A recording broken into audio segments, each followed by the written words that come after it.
All right, so this is probability week. Last time we talked about what probability is and some terminology that we'll use when talking about probability.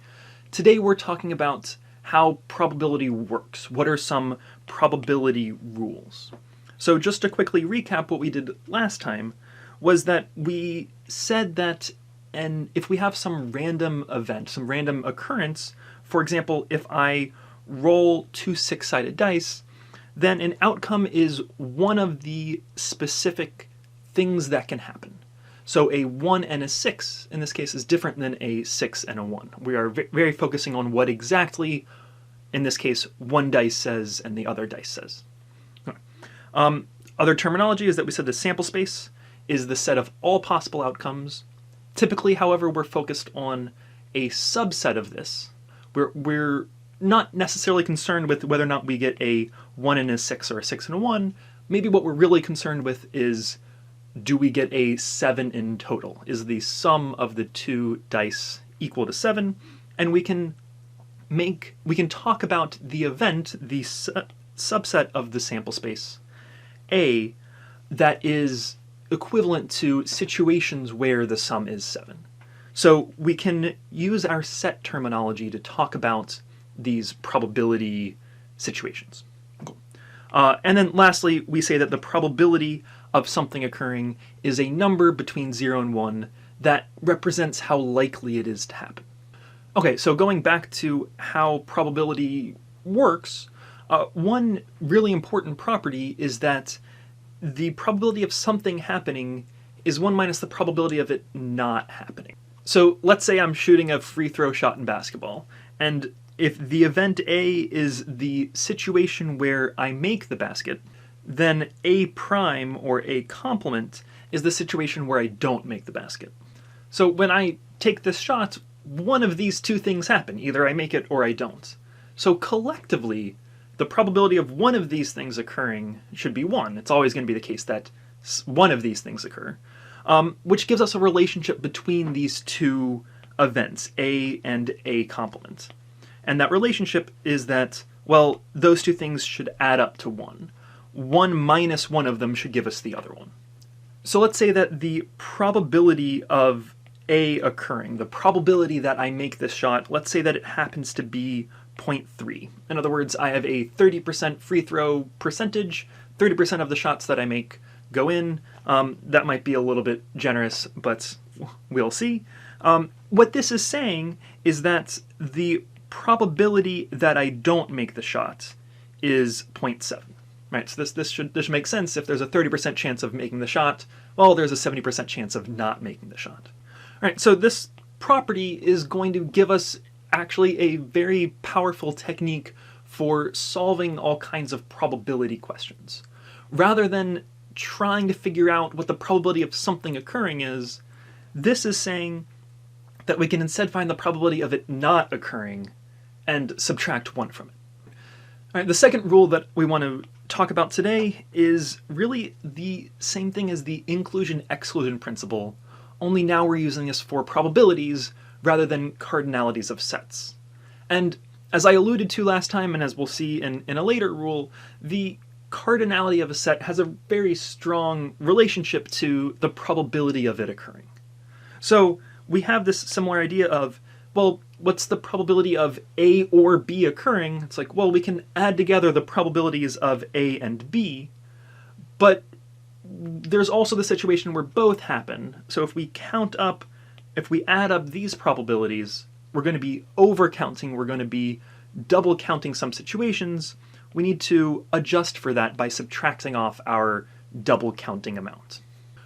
All right, here's an example. Say on my commute to work, I always take the train, and there is a 30% chance on any given day that the train is late. Separately, sometimes it rains. Maybe there's a 20% chance that on my commute in, it is raining and I have to bring an umbrella. All right. Let's say that if either of these things happen, then I'm having a bad day. All right. And so what we're interested in is, what is the probability that I have a bad day? That either it's raining or the train's running late or both. right? If either of these things are occurring, then maybe I'm having a bad day. Well, the probability of at least one of these things occurring depends on how much overlap there is, right? We could imagine a case where the days in which it rains and the days in which the trains late are completely separate, and these things add up to 0.5, but we could also imagine a strong relationship between these two things, where whenever it rains, the train is late, and there's a lot of overlap between them. So again, we can think about these in terms of Venn diagrams. We've got the situation where the train is late and the situation where it's raining, and the question of what the sum or what the union of these two sets are really boils down to, all right, how much overlap there is. We need this extra piece of information. And once we have that, we can use this inclusion-exclusion principle for probability. Our third rule is that if A and B are independent, then the probability of both things happening is the product of each of the things happening. And this part, the assumption that they are independent, is very important for this. So our previous example would be a bad example, a bad time to use this equation. The train being late and it raining, intuitively, train being late and it raining seems like they might impact each other. Maybe if it's raining, it's more likely for the train to be late. So we're not going to dive too much into what it means for two events to be independent. We actually often define it in terms of things like this. But our intuition of, hey, the two situations aren't impacting each other, aren't related in any way, should suffice for our purposes. Great examples of things like this are random generators, things like dice rolls and coin flips. So if on one hand I roll a six-sided die and on the other hand I flip a coin, then the probability of two specific things both occurring, so maybe A is the situation where I get a 4 in the dice roll, and B is the situation where I get tails on the coin flip, then collectively the probability of both A and B happening is equal to the probability of the first one happening. So the probability of getting a 4 when I roll a die is 1/6, and the probability of getting tails in a coin flip is 1/2. Therefore, the probability of both things occurring is 1/12. Okay, then the last rule that we're talking about today is really a rule that lets us get at the probability from scratch. These other rules let us relate probabilities to other probabilities. This one lets us come up with it, just from the context of a question. All right. However, this can only be used, and I can't emphasize this enough, if all the outcomes are equally likely. For example, if I roll a die, or I flip a coin, or I draw a card, typically we think of these situations as being fair, and for example with the coin flip, the odds or the probability of it being heads is the same as the probability of it being tails. Right? The probability of getting a 1 on a dice roll is the same as the probability of getting a 2 on a dice roll. All right.